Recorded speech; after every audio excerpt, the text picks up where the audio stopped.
Turns out voters really don't like Hillary Clinton or Donald Trump. According to 538, both candidates are more strongly disliked than any nominee at this point within the past 10 presidential cycles. Harry Enton writes for Nate Silver's political website, 538.com, quote, "Normally when we talk about candidate likability, we use something called favorability ratings, which combine strongly favorable, and somewhat unfavorable and strongly unfavorable. But that didn't work out so well in the Republican primary, where Donald Trump was able to win despite a relatively low net favorability rating because his strongly favorable rating with Republican primary voters was among the highest in the field. So let's look at Trump and Clinton's strongly favorable and strongly unfavorable ratings among general election voters." And of course, there was a little chart here. Let's take a look at that for a second. Continues. "These are people who just don't like or dislike the candidates. They really like or dislike them." Now, as I mentioned before, right? The feelings for these two candidates are unlike anything we've ever seen in the past 10 cycles, not years, not the past decade, the 10 cycles, meaning every 4 years. No past candidate comes close to Clinton and especially Trump in terms of engendering strong dislike a little more than 6 months before the election. This is unprecedented. How much people dislike both Hillary Clinton and especially Donald Trump, the two most disliked people in the field. We've never seen anything like this before. Let's get into more of the details here. Enton writes, "Clinton's average strongly unfavorable rating in probability sample polls from late March to late April, 37%, is about 5 percentage points higher than the previous high between 1983 and 2012. Trump, though, is on another planet. Can you imagine Planet Trump? I could just imagine his hair thing, whatever he calls hair, is like an actual natural bush or something. Scary. Anyway, Trump's average strongly unfavorable rating, 53%, is 20 percentage points higher than every rating besides Hillary Clinton's. Trump is less disliked than David Duke when Duke ran for president in 1992. But Duke never got this close to becoming the Republican nominee.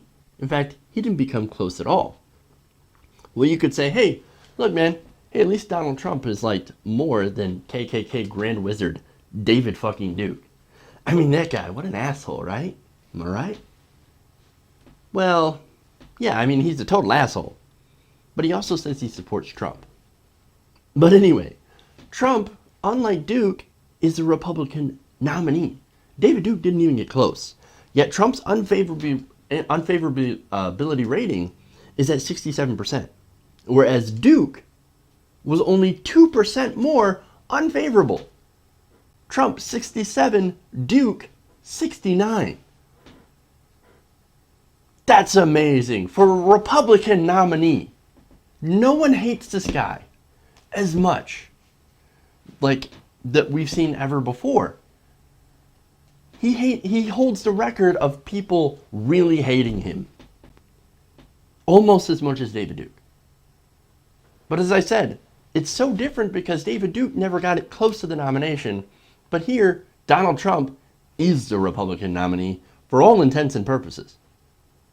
The most disliked guy to ever run on the Republican ticket.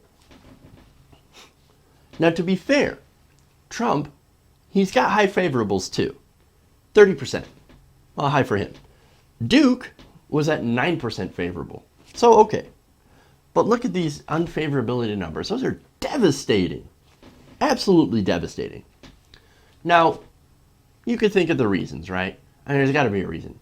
Like, for example, political polarization, right?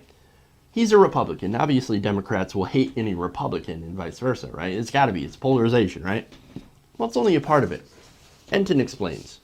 If Trump and Clinton's strongly unfavorable ratings were simply a byproduct of polarized politics, you'd expect them to have high strongly favorable ratings too. They don't.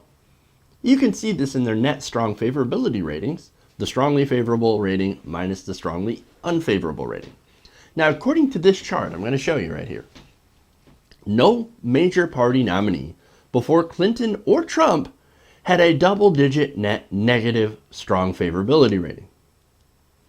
Now, what's interesting about this is that if Trump hadn't entered the race, Clinton would have had the lowest favorability rating ever.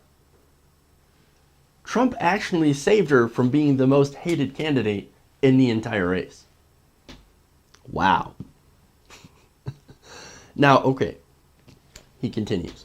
Now, this is different. Looking at the chart that we see in previous cycles, the nominees of each party almost always had a strongly favorable and unfavorable rating within 10 percentage points of each other. The only exception was Michael Dukakis in 1988. Only 19% of Americans felt strongly about Dukakis, either favorably or unfavorably. Over 50% of Americans give Clinton and Trump either a strongly favorable or strongly unfavorable rating, and most of that feeling is negative. Why? Why is it so negative? And yet, why are they winning? Well, look, I think it's because we know these people already. Trump, for example, is a celebrity. He's been all over TV, even before running for president, right? The Clintons, we've also known them for years. So voters pretty much know, right? They know them. They've already made up their minds about them. Now, for me, it's kind of amazing, right? We know these people, and we know that we don't like these people for the most part. And yet somehow, especially in the case of the Republican Party, Trump has successfully taken it over by giving a majority of Republican voters exactly what they want: an openly racist, loudmouthed asshole as their nominee. With the Democrats, if Clinton wins the nomination, the party elites and the money man, they will get what they want: a DLC, corporate-sponsored and controlled neoliberal war hawk that is successful at getting the women vote, the minority vote, without actually having to do anything for either of those groups. It's weird because why is it that we seem to want to nominate people the rest of the country hates and say, here's your choice. We nominated people that you really don't like, nation, so here's the rest of your choice. And by the way, in a lot of places, we locked the rest of you out from voting in these primaries. We're closed primaries. Here's our choice, and now you have to choose between the two piece of shit choices that we have rolled out for you. You're welcome. And you wonder why, people don't like getting involved in the political system. It's because of shit like this. We have been presented with two shit sandwiches. Only one's less shitty. It's amazing. Now, Etten finally writes, and this is probably the best summation. It'll be interesting to see how this election plays out. Voters see this campaign, for now, as truly a choice between the lesser of two evils.